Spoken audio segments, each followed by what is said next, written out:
The killer himself, none other than my dear friend, Mr. Jerry Lee Lewis. Do you like that, killer? George, how you doing? It's been a long time since I've seen you, Jerry. Where you been? Well, been at home a lot. You've been overseas working a lot, too. You know, just traveling around all over the world. Yeah, Jerry, I want to go back to the beginning because you and I have been friends for a million years. You've done me so many favors. Ladies and gentlemen, this guy here's got a heart of gold. I did a Christmas show in Memphis for 40 years. All the money going to Memphis charities, and Jerry Lee did 10 of them. In fact, he did the show that we closed out on after 40 years. And Jerry, I want to appreciate that, what you did for me. Well, thank you, George. I enjoyed doing them. Thank you, sir. Your mother's name was Mamie, and your dad, Elmo. That's right. And Jerry, down in Faraday, Louisiana, where it all started for you, you had two famous cousins, Mickey Gilly and Jimmy Lee Swaggart. Mickey Gilly and Jimmy Lee Swaggart. Jimmy Lee Swaggart. As I recall, Jerry, you bought Jimmy Swaggart his first car. I sure did. What, was it a Pontiac? No, it was an Oldsmobile. Okay, Oldsmobile. Which eventually they went out of business. Jerry, also, on Mickey Gilly, the word is that you paid for his first session.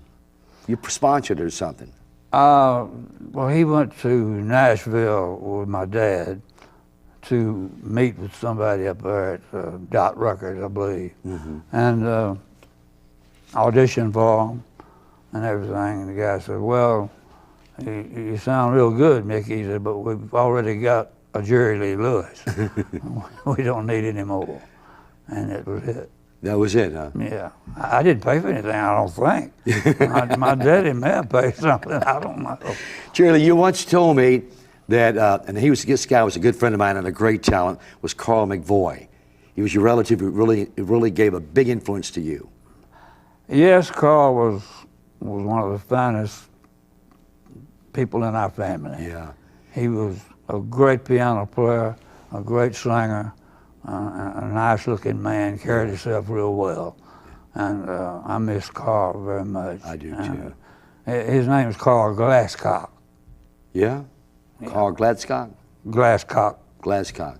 Jerry, you had, I knew two of your sisters, Frankie Jean and Linda Gale. Right. But you had a brother, Jerry, who died in a tragic car accident, or a truck or something like that, didn't you, early on? Yeah, he got ran down by a log truck. Down in Faraday? Mm-hmm. How old was he? He was 9 years old. Son of a gun.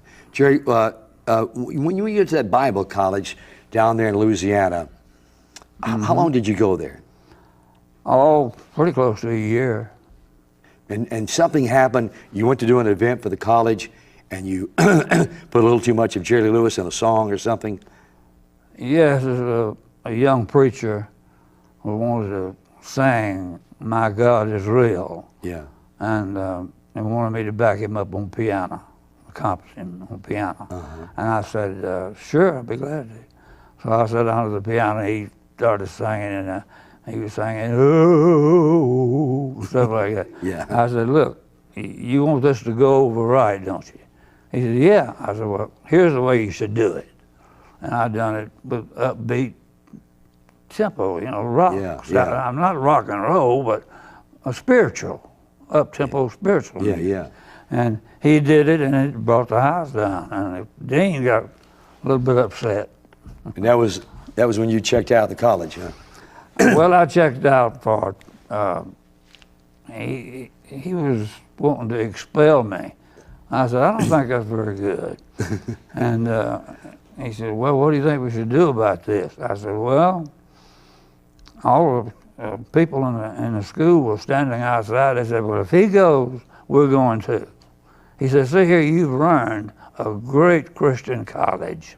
I said, I haven't learned anything, man. And I said, I'll just take 2 weeks off and go home, and I'll come back. But you never went back? I never went back. I went to work at the wagon wheel. Was that, didn't your uncle have a club close by to Faraday? Did you have an uncle that had a little club or nightclub or something? The wagon wheel. Yeah, that was it. Okay, that was called a wagon wheel? Yeah. And you worked over there some singing? About 6 years. You did? Yeah. Well, but you're out of that, understand that you and your father, Elmo, you guys sold some eggs and got some money up and went over to Nashville. That's right, 29 dozen of them. And what did, well, and what did Nashville tell you? We didn't go to Nashville. We come to Memphis. Well, I thought you went over to Nashville first. I went to Nashville one time by myself. Oh, you did? Yeah, but me and my dad come to Memphis. Oh, okay. And we sold those eggs to come to Memphis. And auditions with Sam Phillips. He was gone on vacation to Florida and wouldn't be back for 2 weeks. And it was Jack Clement. Yeah, Jack was there. Was running the place.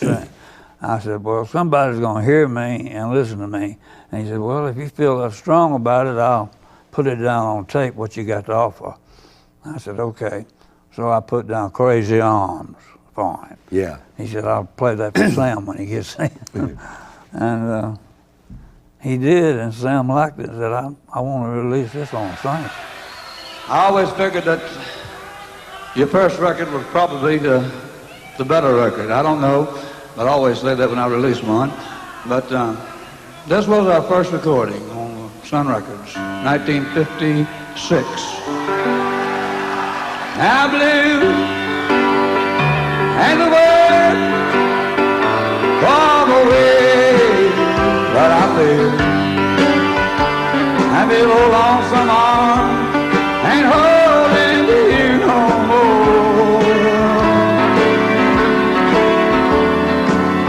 Oh, this ain't no crazy dream, I know that it's real. You're someone else's love now, you're not mine. Crazy arms that reach to hold somebody new. Our lonesome arms keep telling me you ain't here no more, no more, no more. My trouble of mine no still, another you'll be with. And if that's why I'm lonesome all the time.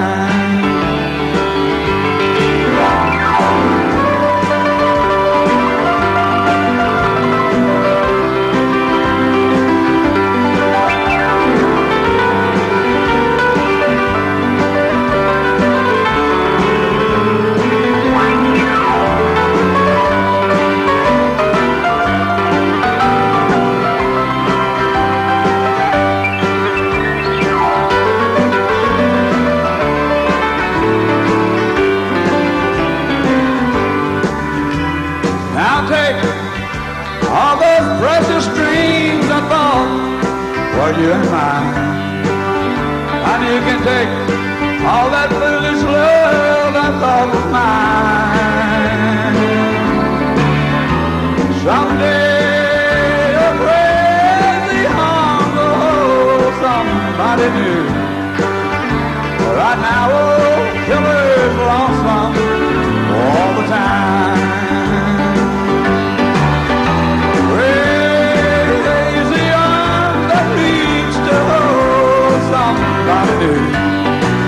While my yearning heart keeps saying you're not mine, not mine, not mine.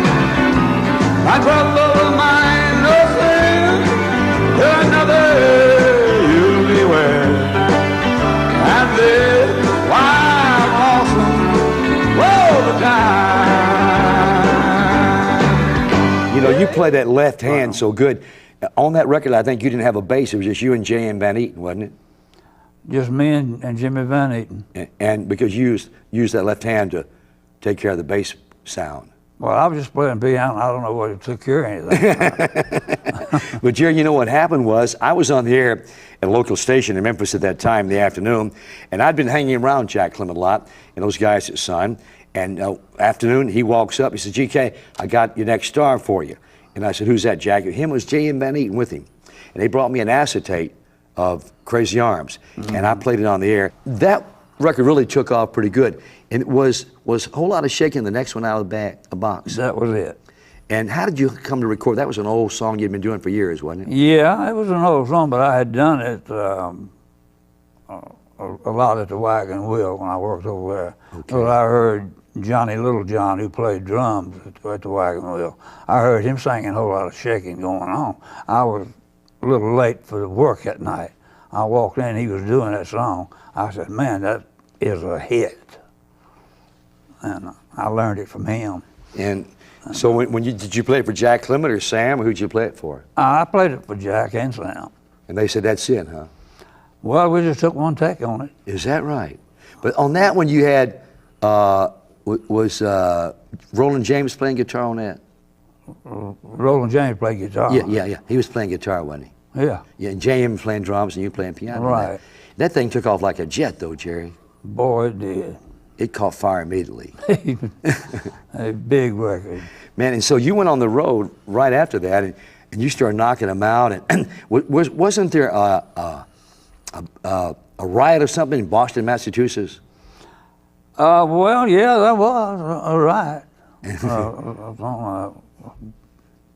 The disc jockey had this show on the road. Yeah. Alan Freed, and these kids were a little rowdy, and all these cops were in there, you know. Yeah. And they was keeping everything calmed down pretty good. And I think Alan said something about, well, they holding you boys and girls down and all that kind of stuff. And I was the closing act. Yeah. And I went right on right after Chuck Berry went on. And when I went on, they just mobbed the stage and all got to fighting and carrying on. And I kind of snuck out of that. That made the headlines all across America. Yeah, it did. Yeah, it sure did. But Jared, you had 3 smashes in a row, though. After that, you had Whole Lot of Shakin', Great Balls of Fire, and then Breathless, right in a row. And then High School Confidential. And then High School Town. Well, you were in that movie, too. Huh? You were in that movie, too. I saw you in High School Confidential. Yeah. You wrote part of that song, as I recall. Yeah, I did. Yeah.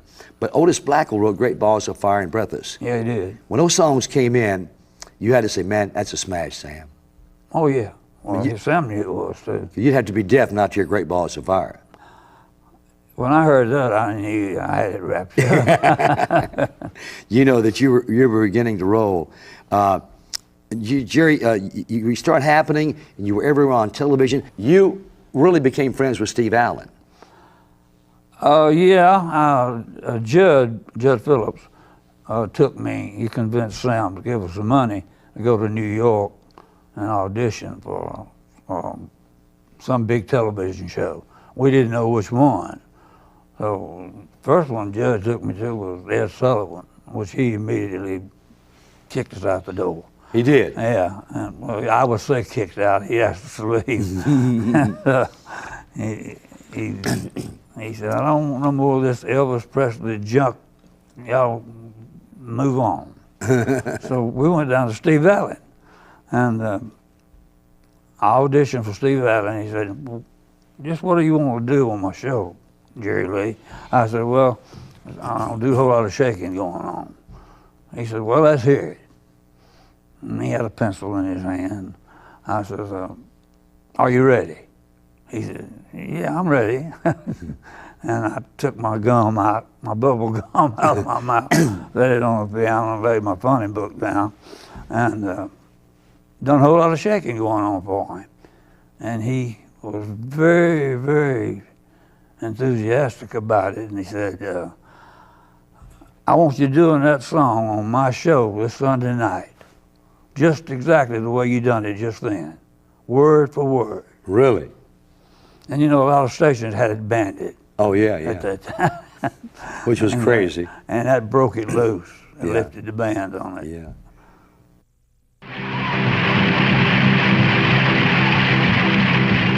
Come on over, baby. A whole lot of shaking going on. Yeah, come on, baby. Baby, you can't go wrong. Oh, we're thinking. A whole lot of shaking going on. Yeah, come on over, baby. We got chicken in the barn. Woo, honey. Come on over. We got a bull by the horn. Oh, we're thinking. A whole lot of shaking going on.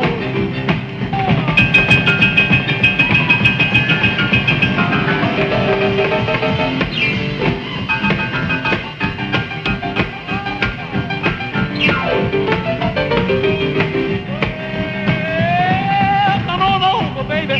We got chicken in the barn. Who's the barn? What's the barn? My barn. Come on, honey. We got a bull by the horn.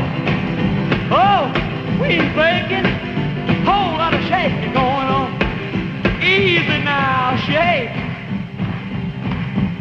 Oh, shake, baby. You can shake one time for me. Oh, I said, come on over, baby. A whole lot of shaking going on.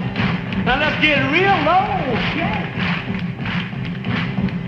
All you gotta do, honey, kind of stand in one spot. Jump around just a little bit. That's when you have flat got something, you know. Now let's go. Shake! Shake! Honey, shake! Oh, shake, baby! Shake, baby! Shake! Big bacon! Whole lot of shake going on!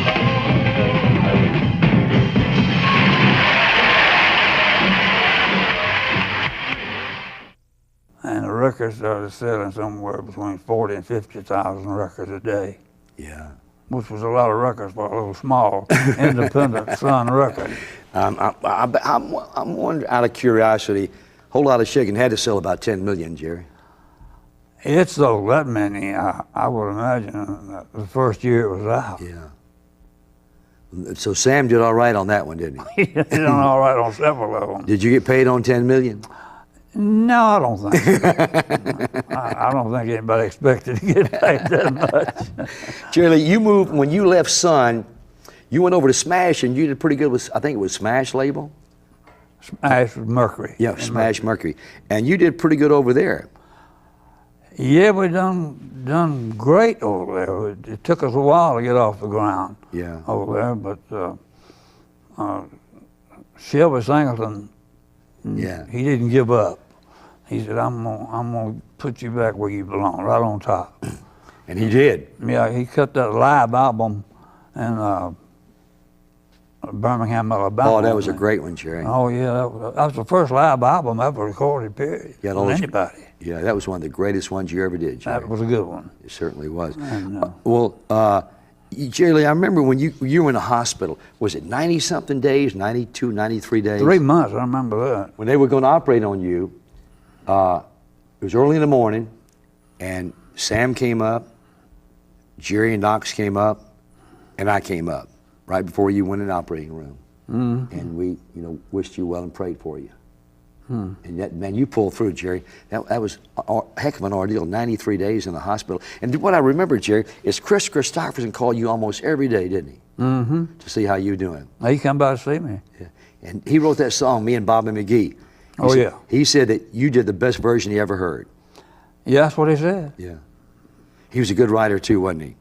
Yeah, I'd say so. Jerry, the name The Killer. Now, I could be wrong, but when I was hanging around as a gopher at Sun Records back in those days, the guy that I heard use that name a lot, he didn't use that name, but he called people that, was Bill Justice. But I'm wondering who gave you the name The Killer? I got the name The Killer from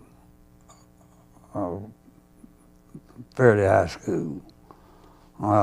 Faraday High School? When I went to school, we got in a fight with one of the teachers, and we had it out, and I was sent down to the principal's office, and he expelled me for 2 weeks, and for fighting with Mr. Lancaster. And Mr. Bateman was the principal, and he gave me 2 weeks suspension, and he told me to come on back in 2 weeks and get it together and pick my books up and go ahead on. And Cecil Harrison was in the principal's office at the same time. That's your cousin. Fighting with a teacher, Dickie French. And he got expelled for 2 weeks. And Cecil did? Yeah. So we left together walking out. I didn't even know Cecil then. He didn't know me. We walked out the door, walked out the gate at the schoolhouse, and he said, "Well, I'll see you later, killer." Is that right? And that's how it happened? I said, "I'll see you, killer." And it hung. I've been called that ever since. It's one of the greatest nicknames in show business, The Killer. I guess so. Because everybody knows if you say The Killer, they know it's Jerry Lee Lewis. Yeah, I don't know why I got stuck with such a name, but I did. I put out this record, Chantilly Lace. And I used the word killer in it. Yeah, yeah. That's a great song of yours on stage, by the way, Chantilly Lace. Oh man, that's a It good works for you, doesn't it? Yeah. Shirley, flashing back to a minute, the $1 Million Quartet thing. That thing, just a little 45-minute jam session there at 706 Union, parlayed into a Broadway show. It's on the road. They're talking about movies now, and you were a very much part of that. It was a Carl Perkins session, as I recall, and Johnny Cash had come by. Well, Sam called me up and said he would like me to drop by. Oh, okay. If I could. I didn't know what for. So I dropped by Sun Records. He said, Elvis wants to come up here and meet you. You don't mind that, do you? I said, no, I don't mind. Yeah. I'd like to meet him. I have never met him. Yeah. And he drove by Sun Records and got out of his Lincoln, come in. That's where I met Elvis, and we got to laughing, joking, jamming, cutting up, and all the time Sam was putting it all down on tape. But you guys didn't know that, huh? Well, we didn't act like we knew it anyway. But that thing went on for about 45 minutes. Yeah. Elvis did some Chuck Berry songs, and you did some of your stuff, and Carl, I never did too much of Johnny Cash on there, though. He's really not singing on there, is he? No. Carl neither. Carl's not either? Just you and Elvis? It was just me and Elvis. We knew all these gospel songs we learned in church. We both went to the same church. Yeah. And we just going from one song to another. And Carl and Johnny just didn't know what to think about it because we were assembly of God. That's what Elvis was, yeah. Yeah, and we knew all these old Christian songs, and Johnny and Carl and them just happened to be Baptists. And they didn't know these songs. And that's how it all come about. Well, Jerry, just recently, I saw you on national television. You went up to New York and Broadway, and they had that show going on Broadway, the $1 Million Quartet, and you walked down and did your own thing. Yeah. And President Clinton was in the audience. That had to be cool. Yeah, that was really nice. Yeah, President Clinton was there. Yeah. And he caught the songs. Well, I done 3 songs. Yeah. And people screaming for more. I tried to do another one. The band couldn't follow me. They couldn't follow you. No, but they done good. Don't get me wrong. But Jerry, that $1 Million Quartet thing that we're talking about, it's on the road now, and they're talking about a motion picture. But you know what I think? I haven't seen it. All I've seen is a clip on the Letterman show. They had those guys on there. Paul Schaefer had them come on and do a segment from their Broadway show. And my take, the guy that plays you steals the whole show.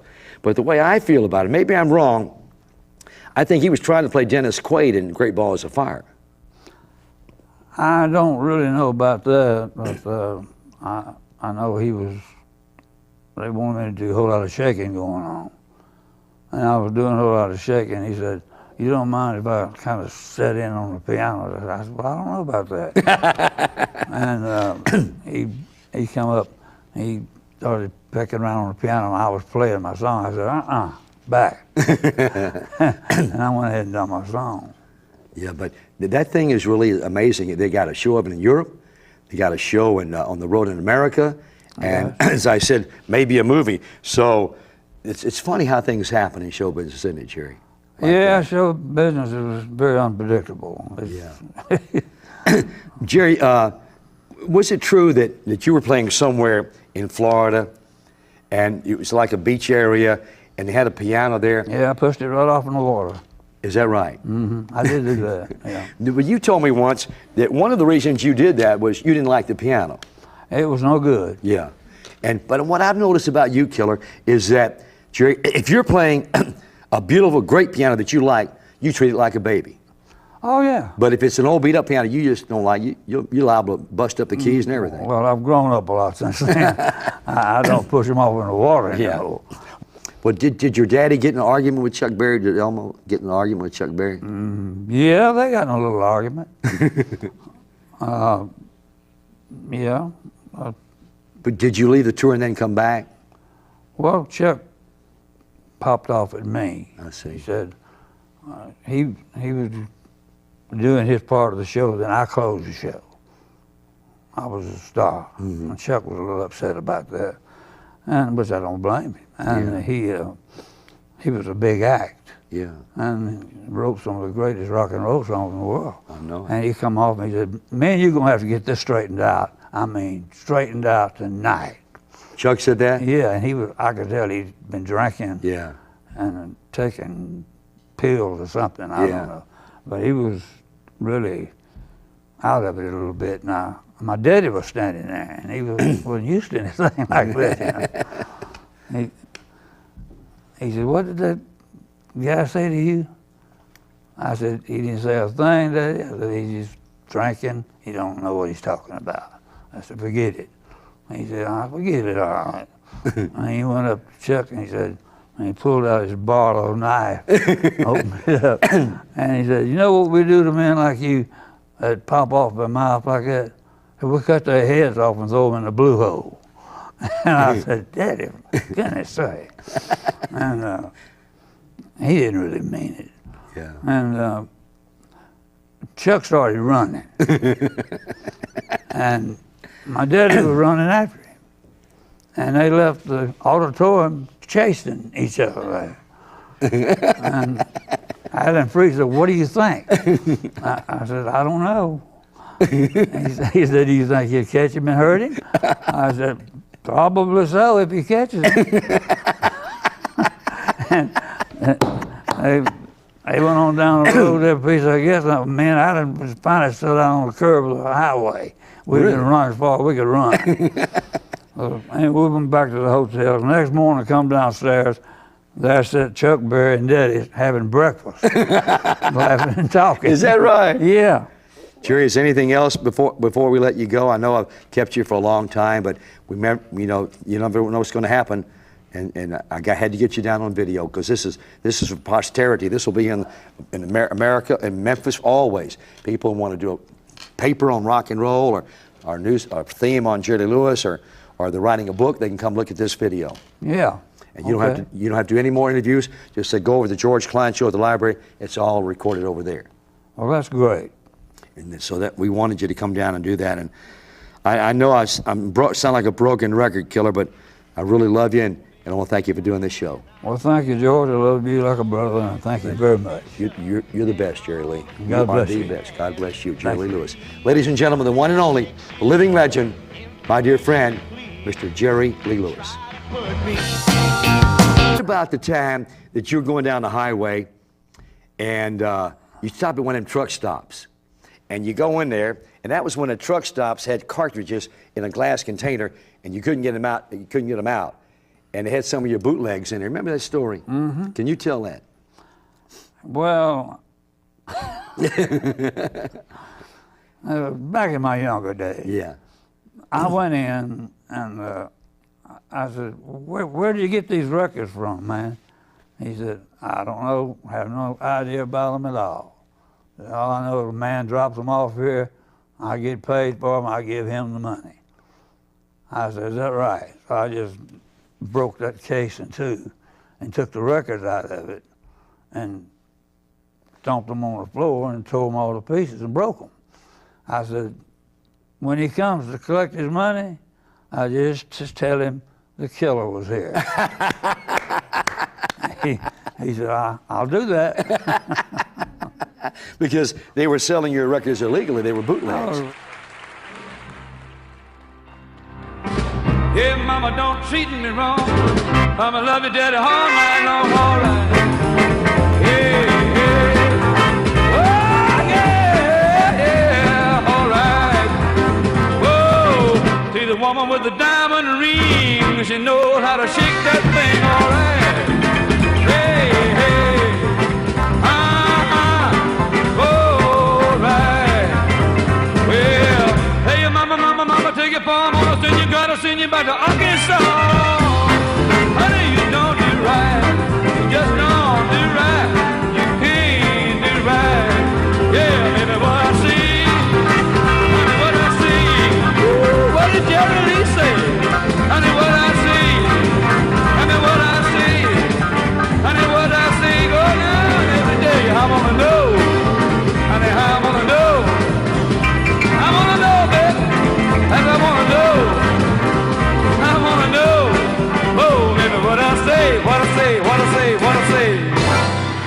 most historic things happened in your career, and that was the Rock and Roll Hall of Fame induction.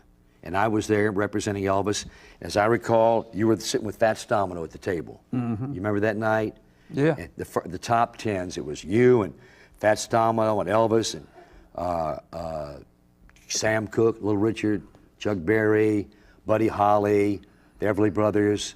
You did something, you started something that night, you probably wasn't aware of it. When they went up there to take the group picture, you sat down at the piano, and all these great stars were sitting around. And I knew what was going to happen, and you started playing that piano, and they went into one of the greatest jam sessions I'd ever seen. Yeah. You remember that? Everybody was playing, even John Fogerty got a guitar, and Chuck Berry got a guitar, and all those guys were singing. And, Everybody joined in. and from that, that became a regular part of the Rock and Roll Hall of Fame induction. But that had to be a big thing in your life at that time, Jerry. Oh, it was. It was. Because I'm sure you got that big award at home somewhere down in Nesbitt, and just a wonderful event that night. And as I recall afterwards, you and I and Keith Richards were hanging out, just going and having a good time. Somebody stole my award. They did. And I got in touch with the Rock and Roll Hall of Fame, and they give me another award. Oh, you have another one? And they give me another one. Jerry. And, they didn't do that for many people. I know that. You know, speaking of jam sessions, I remember one night, and this is very historic in my mind, I don't know about you, but I'm at Graceland, and it's me and Alan Fortas and Elvis. All the other crowds had already gone to the movies that night. I don't know why we hung back with Elvis, but we did. The phone rings at Graceland, and I answered it. I said, hello? He said, who is this? I said, George Klein. He said, this is Sam Phillips. I said, hey, Sam, how you doing? He said, Jerry Lee and I are in the neighborhood, and we were wondering if Elvis would mind if we came by and just hung out and said hello and shoot the bull with him for a while. I said, well, just a minute. And I told Elvis, and Elvis said, heck yeah, tell him to come on by. And you and Sam Phillips came by. We went in that living room with all that white couch and everything, and over to the right was that piano. And I knew that sooner or later that you and Elvis would go over to that piano. And Jerry Lee, I know that Class of '55 was a great rock and jam session, but you and Elvis put on one of the greatest jam sessions I'd ever seen. I've seen a lot of them. That was a good one. Y'all played for 45 minutes. He was on one end of the piano and you were on the other. He'd do one of your songs and you do one of his. Or y'all do a song together. Yeah, I know. I remember that very well. You remember, don't you? Yeah. And Jerry, I remember I brought that up to you once, and you said, "Yeah, George, he had me play 'Come What May, I Am Yours,' and then you figured out why he wanted you to play it so much. Well, he told me why. He was going to record it. He wanted to learn the words to it. Yeah. He didn't know I was giving him the wrong words.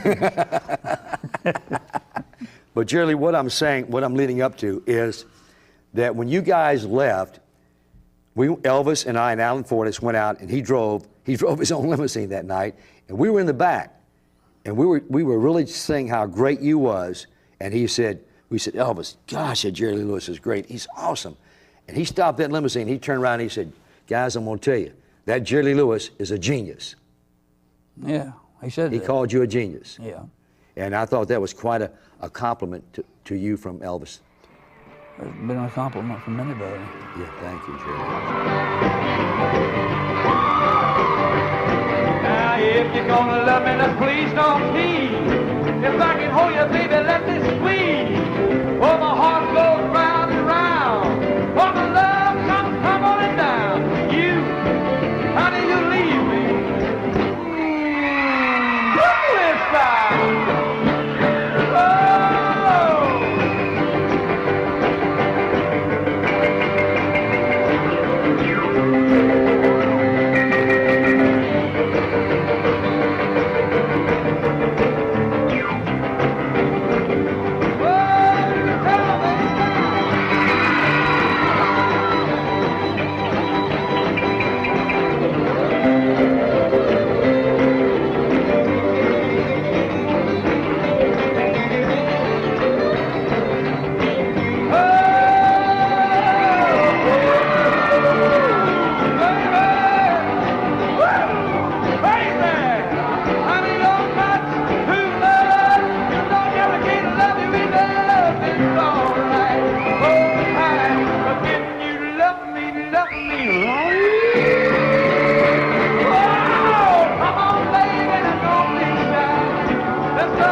Jerry, what was your opinion of Great Balls of Fire, the movie? I thought it was done completely wrong. I washed my hands of that movie the first day I went on the set. You did? And watched the way they were doing it. I just said, that's not right. That's what they're doing. It wasn't that way. So you weren't really into it then? No. Jerry Lee, we got an album here. Oh, you know what I want to mention? I want to mention your new album. This is your brand new one called Jerry Lee Lewis, Mean Old Man. Yeah, ain't that something? Yeah, and they're talking about you, are they? I don't think so. I mean, You're not mean. I don't see how they could be talking about me. But you know what? You got some really good songs in here. One of my favorite songs, I'm trying to think of the guy that wrote it. He wrote Meat Man. He wrote Rockin' My Life Away. What was his name, JW? Matt who? Mac Vickery. Yeah.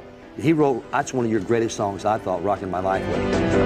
Oh, 1895 and 1948, I threw the rock and roll party on my last birthday, but it's good. Rocking my life away. I've been moving and I'm grooving and I'm getting both night and day. I got a gal called Nellie with the chili pepper hot, but she didn't know just how to roll a killer, know how to rock and I'm rocking. I'm rocking my life away. My name is Jerry Lee Lewis and I'm darn sure here to stay. Stream a line of fleet, a line of military brass. She knows the general dollar, but the killer top brass. I'm rocking my life away. I love to rock and roll and I'm darn sure here to stay. Yeah.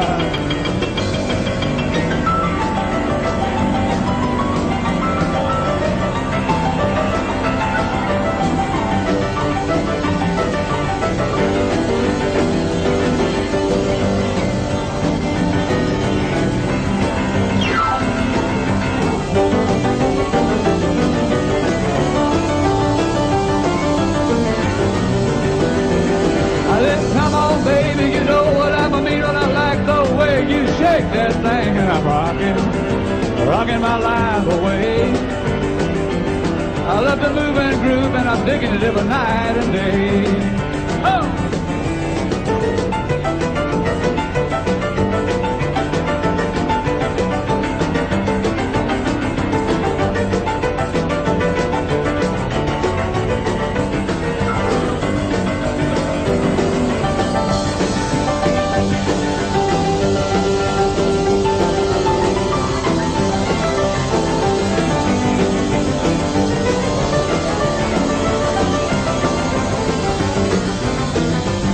You better get up off your humble before you know just what I mean. Cause my baby tell me look like I can really shake the thing, and I'm rocking my life away.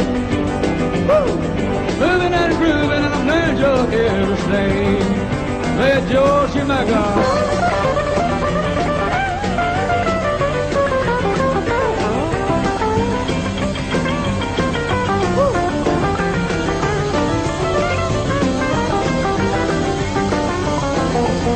I did rock and roll, oh, oh, oh. I've been moving and I'm grooving and I'm getting both night and day. Easy, baby.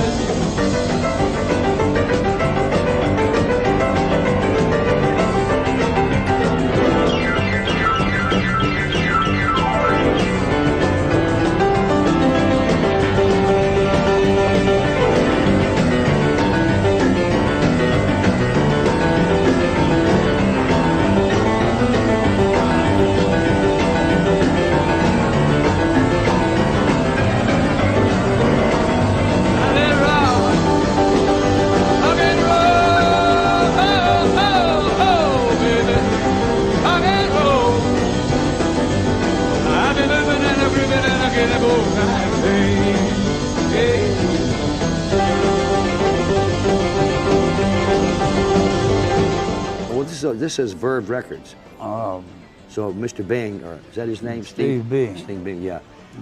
This just came out, didn't it, Jerry? It's been on the market now a couple of months, a month and a half, something like that. Yeah. You know what I liked also that you did, Jerry, was the Last Man Standing album. Good album. Yeah. And that reminds me of called The Last Man Standing. Of all those guys, Carl Perkins, Elvis, Johnny Cash, Roy Orbison, and those guys that came out as Charlie Rich, you are the last man standing. Yeah, last one. And they thought that you'd be the first to go. I don't know where they got that idea. Because you were such a rock and roller. I guess so. You were the original, what they call them, outlaw rock and roller or whatever. Those guys came along, Willie and Hank and all them guys came along, but you were the original. I was the original rebel. So that's what they said. I don't know. One guy wrote something, and I want to quote. It says, "Only one Jerry Lee Lewis, and America must always respect that he was the man, Jerry Lee Lewis." I don't know who wrote it, but it sounded good. Yeah, it did. But Jerry, also, we have got an album that you did with Chip Moman and those guys called The Class of '55. It's called Homecoming. Johnny Cash, you, Roy, and Carl. Good album. You remember that? Yeah. And you did a song on there called Goodnight, 16 Candles. Yeah. How did you come to do that song? I don't know. I had just heard the song by the original artist that done it, and I just liked the song. Yeah. I liked it, and I wanted to do it. And I talked Chip into letting me do it, and he was nice enough to let me record it. Yeah. And he recorded it on me, and we took two takes on it, and it come off. Sure did. That was a very historic album. Come on, fellas, let's do it for you.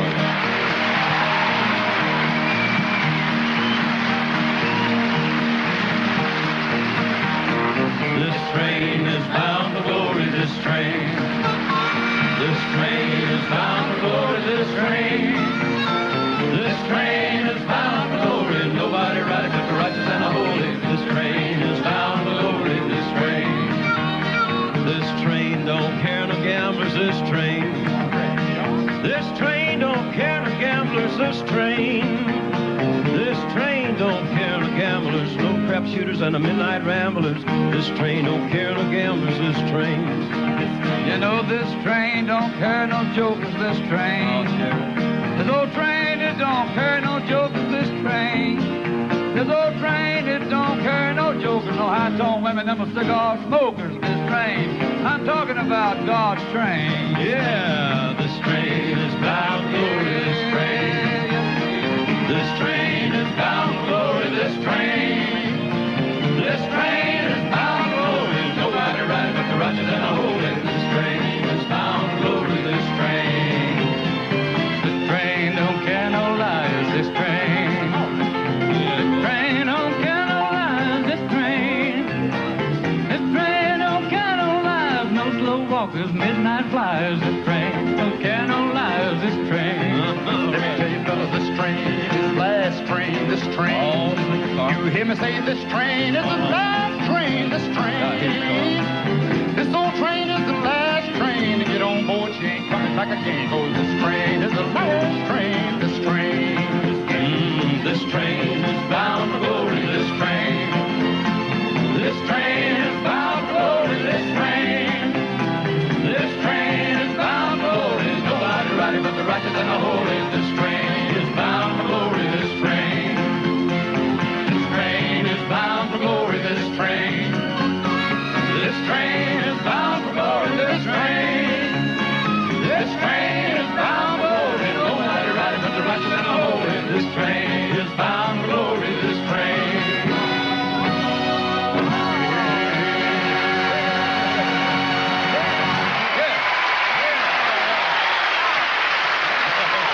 Jerry, who were some of your inspirations when you were growing up? Some of the singers you liked? The people I like. Yeah.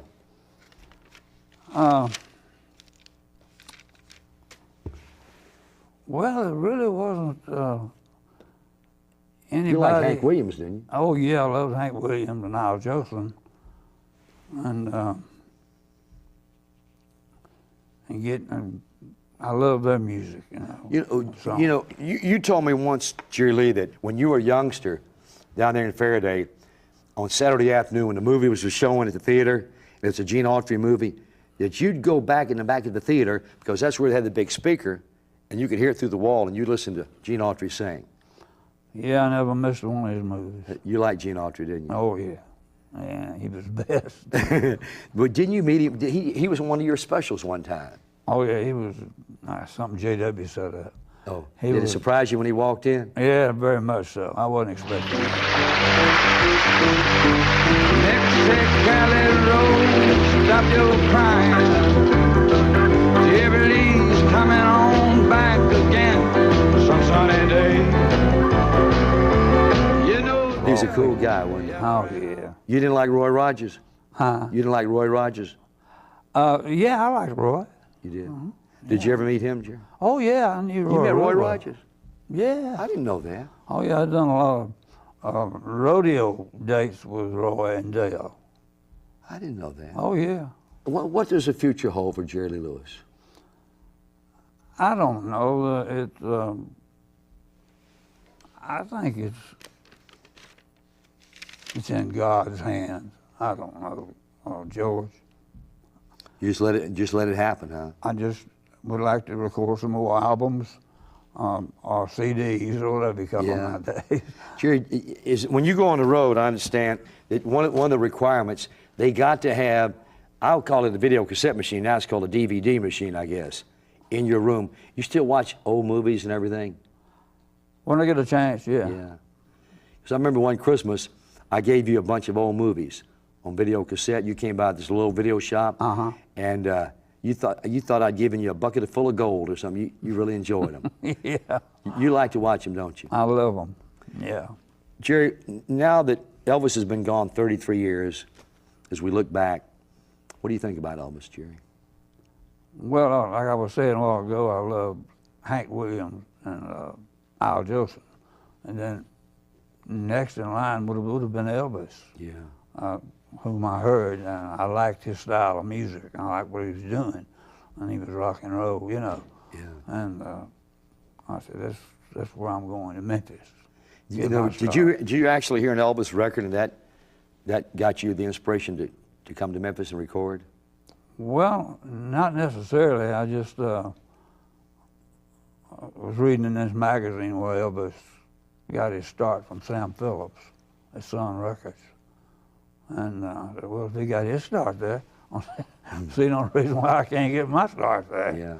So I took off and come up here and got it going. But you were so close to the Louisiana Hayride down in Shreveport. Did you ever go down there and audition or anything? Yeah, I went down an audition for him one time. What'd they say? They kind of looked at me like I was crazy. And they turned me down and then begged me to do the show after Great Balls of Fire was out and everything. But you wouldn't do it. Yeah, I did it. You did it. I did it. And I told them, I said, you know, I come down here and audition for you folks, and you turned me down. And here I am back. And they said, we would have never turned you down. That's not true. But it was true. It was true, yeah. What about the Grand Ole Opry? The Grand Ole Opry? Did you ever go up there? I'd done the Grand Ole Opry one time. You The did? funny thing about that, What happened? I didn't know that you stopped and done commercials. I never stopped the show. Once I started the show, I continued on through for 45 minutes. And I noticed there was Roy Acuff and Kitty Wells and a couple more standing over there by the piano. Yeah. While I was playing, I was wondering why they were standing there. They wanted to tell me that I was taking up Ernest Tubbs' record shop. Well, when you did that on the Opry, did you sing country or rock or what? I'd done it all. You did it all? Yeah. I done it just like I did my regular show. But Jerry, you know, I do a radio show for Sirius XM Satellite Radio. I call some of those songwriters over in Nashville. Jerry Chestnut, who wrote some great songs. I think he wrote one big one for you. Mm-hmm. And they all say the same thing. When I call those guys over there, Jerry Chestnut comes to mind. But they say that you are one of the greatest country singers too that ever lived. Yeah, that's what they say. He wrote Another Place, Another Time. Yeah. And that was really a big record for you, wasn't it, Jerry? Number one. Yeah. Jerry, of all those country songs that you did cut, when you went over to Nashville, I hate to say this, but I'm gonna tell the truth. You scared the daylights out of them singers over because you can sing. Yeah. Some of them can't sing, but you can. And you do a lot of things in 1 and 2 takes. They take them, they've docked it up, they splice it, and whatever they do. But you had to scare them to death when you went over there. Yeah, we just done 1 take, 2 takes at the most. 3 at the most. Yeah. But, What was that? 39 and holding? 39 holding, what made Milwaukee famous. Chantilly Lace. What about that when she woke me up to say goodbye? or She something? even woke me up to say goodbye. Really a great record. Yeah, I know it. And we had, I don't know, something like 30, 31 #1 records I know it. on Mercury Records out of the country field of music, Yeah. rock field of music. My record would go country and I'd see them in the pop charts, and they were selling like over 1 million copies at a time. Yeah. And that was uncost. I know Or it. country records. Because those country records just usually sell about 100,000, That's about it, yeah. and you were selling millions. Millions, yeah. You still play Vegas, don't you, Jerry?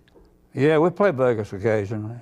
Yeah, we do 1 night, 2 night stands there, something like that. You know, I don't particularly care about working for 2 weeks in one spot Yeah, yeah. like that, and doing 2 shows a night. That's pretty I rough. won't do that. No, you just do one show when you're out there now. That's right, 1 show. Jerry, you went to Ireland. Why did you move to Ireland that year? Oh, I don't know. It was some carrier stuff. Was you writing a book or something? She wanted to move to Ireland, and I moved to Ireland and doing some bookings over there. So I went along with it. Yeah. Moved over there, and a couple of months went by. I got tired of it. I come home. I figured you was coming back to Nesbitt, huh? Yeah. Jerry, you got a nice layout down that lake and all, and Dr. Mark Cashelaw, he's got you walking around the lake, or Yeah. yeah. Yeah. Doing good. That's a nice piece of land you got down there. Did many entertainers ever drop by and just to say hello, or They have, yeah. traveling through town and they'll come by and say hello and talk about showbiz stuff? Jerry, if there's any regrets, now that we're about to wrap up, is there any regrets, things you'd like to change in your life that happened, showbiz or whatever? No, I can't think of a thing I would change. We couldn't do that anyway. But, of course, now, if you had it all to do over, I wouldn't change a thing, but I might do it a little bit different. Well, Jerry, you are such an original. You're an American original, man. And when you do things, it makes news worldwide. And we're so glad that you stayed in this area, made it your home, you know. Mm-hmm. And everybody is proud. And they always ask me, GK, have you seen The Killer? I said, well, he's down there in Nesbitt, you know, Yeah. just taking it easy. And is there anything you'd like to say to the audience who are out there watching? Because this show's going to go worldwide. Well, I'd like to say God bless each and every one of them out there watching us, and those that are not watching us. And thank you, George, for having us on the show. I appreciate it. Jerry, you know how much I appreciate this. This is probably one of the biggest things in my career to have you come do my show like this. And I want to go on record as thanking some people, and that's J.W. Whitten, who's part of your management I team. think you said you were going to pay me $40,000. Checks in the mail, Jerry. Is it? Checks in the That's mail. all right. Like Shelby Singleton used to say. Remember Yeah. Shelby? Well, Jerry, the session cost so much money, Yeah, and all the promotion we did. but eventually Shelby finally come around to pay me. Would he really? Yeah. What about Sam? Well, Sam was Sam, and I miss Sam. I do too. You know what I used to miss, Jerry? It's Judd and Sam. Oh, Judd was Sam's brother. He was really important in your career, Judd Oh, Phillips. He was very. He don't get the credit because he was out there pushing your records on the road. Yeah, he never wanted the credit. Yeah, but he's a fun guy, wasn't he? Oh, he was the greatest. He could talk. An Eskimo into buying ice, couldn't he? I'm telling you, he could. Guy or something else. Because I remember he went up there to Dick Clark, and he's the one that hooked you up with Dick Clark. And I'm the one that hooked him up with Dick Clark. oh, you're the one. And they hooked each other up with me, and got me doing. If I'd done the Dick Clark show, it would go nationwide Yeah, on ABC. yeah. And it was only going from Philadelphia into New York City as far as it went. Yeah, That's what Dick explained that to me on the phone. Yeah. I said, I used to talk with Judd Phillips. Him and Sam, they're over in the suite right now. Yeah. And he called them. Sound like a broken record, Killer, but I really love you, and I want to thank you for doing this show. Well, thank you, George. I love you like a brother, and thank you very much. You're the best, Jerry Lee. God bless you. you. Are the best. God bless you, Jerry Thank Lee you. Lewis. Ladies and gentlemen, the one and only, the living legend, my dear friend, Mr. Jerry Lee Lewis.